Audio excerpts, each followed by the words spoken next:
The XM4 from Cold War or the M4A1 from Modern Warfare? That's the long-awaited question everyone's been asking, and in this video we're going to finally answer that question. If you enjoy watching weapon comparisons and stat breakdowns, subscribe to our channel. We are fast approaching 5,000 subscribers, which is our goal to reach by the end of the year. And there's already tons of content already on the channel going over the best class setups for pretty much every weapon for Warzone.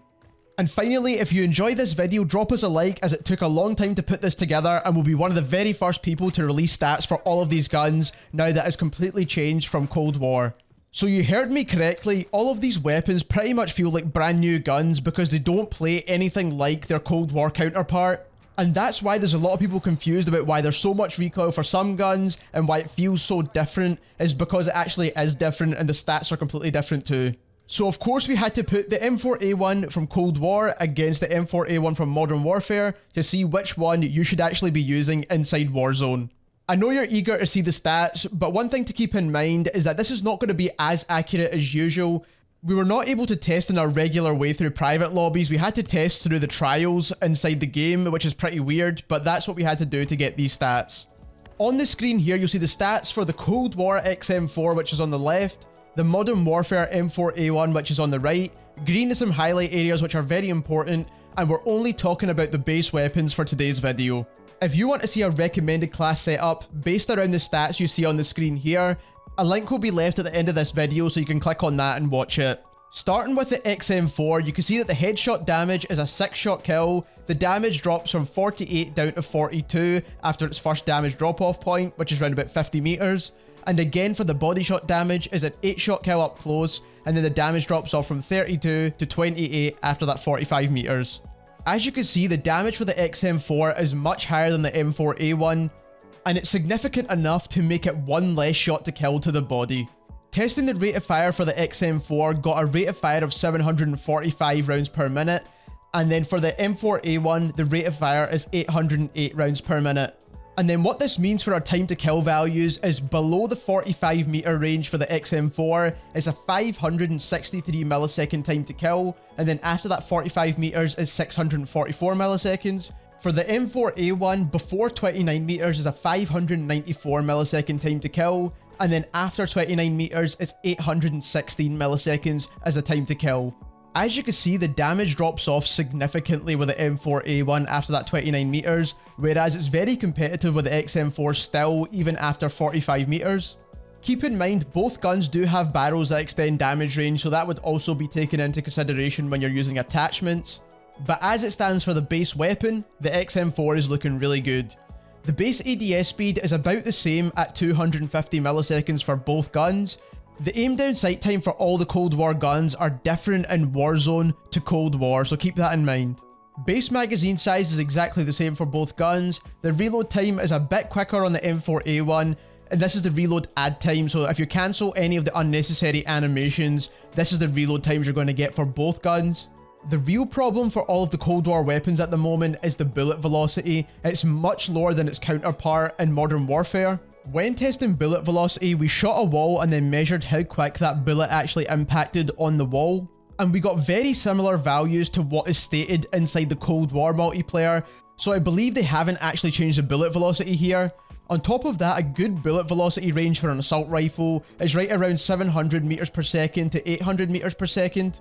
And you can see the M4A1 is well within that range, whereas the XM4 is well below that range. But what that actually means is, at those longer distances, your hit detection is going to be very bad. On top of that, you might need to lead targets and also aim higher than you would like to aim to make sure you're landing your shots. So if you want to land a headshot, for example, you might need to aim slightly higher than the head to hit a shot with the XM4. I feel like this is partly the reason why people only like using the Cold War SMGs at the moment, because you don't need the bullet velocity to be really quick with an SMG because you're always using it at close quarters. But if you're using a low bullet velocity AR like the XM4 and then comparing it to something like the Grau or even the Kilo, for instance, where you're able to beam enemies at a distance, you're definitely going to notice a big difference. And that is why all of our class setup videos from earlier on today included the reinforced heavy barrel, because it extends your bullet velocity as well as damage range for all of the guns, and you definitely need that with the XM4. Another thing that has clearly changed with all of these Cold War weapons is its recoil pattern. The recoil patterns are nothing the same as what they are like inside Cold War, but I think this is the main thing that people are noticing wrong with their guns. They think is their class setup not working correctly, but in actual fact the recoil of the gun is completely changed. So on the screen here, you'll now see the recoil patterns for both the Cold War XM4 and the Modern Warfare M4A1 compared side by side. We have the XM4 in green and then the M4A1 in blue, and this was all done at roughly a 12 meter distance. What you can see for both of the guns is that the recoil pattern path is very similar. They both go upwards and to the right. But one thing that is very noticeable, and keep in mind we're just testing the base gun here, is that the M4A1 does have a lot more horizontal recoil than the XM4. There is attachments for the M4A1 that does reduce horizontal recoil, but the base XM4 having less horizontal recoil just gives it an extra bonus to use that gun over the M4.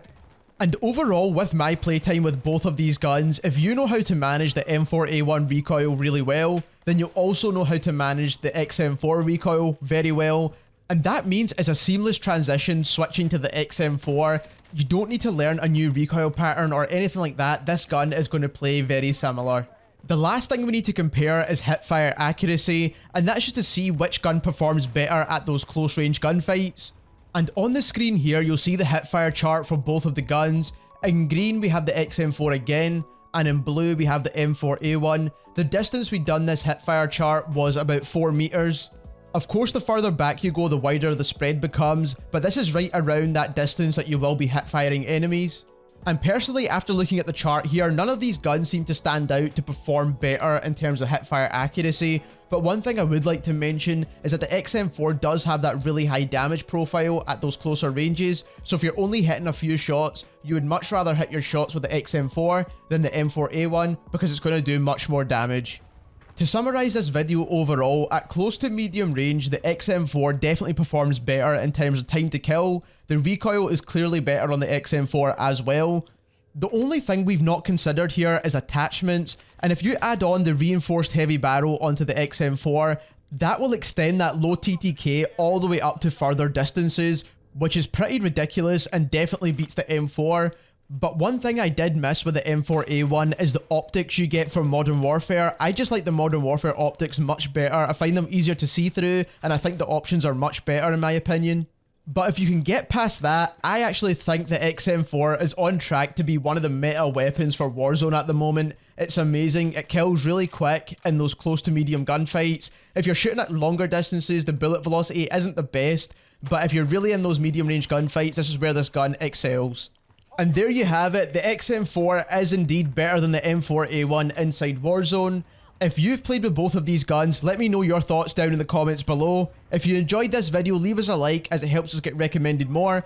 And if you're new to the channel, subscribe as we're making tons more content very similar to this. And we also want to reach our goal of 5,000 subscribers before the end of the year. And thank you very much for watching.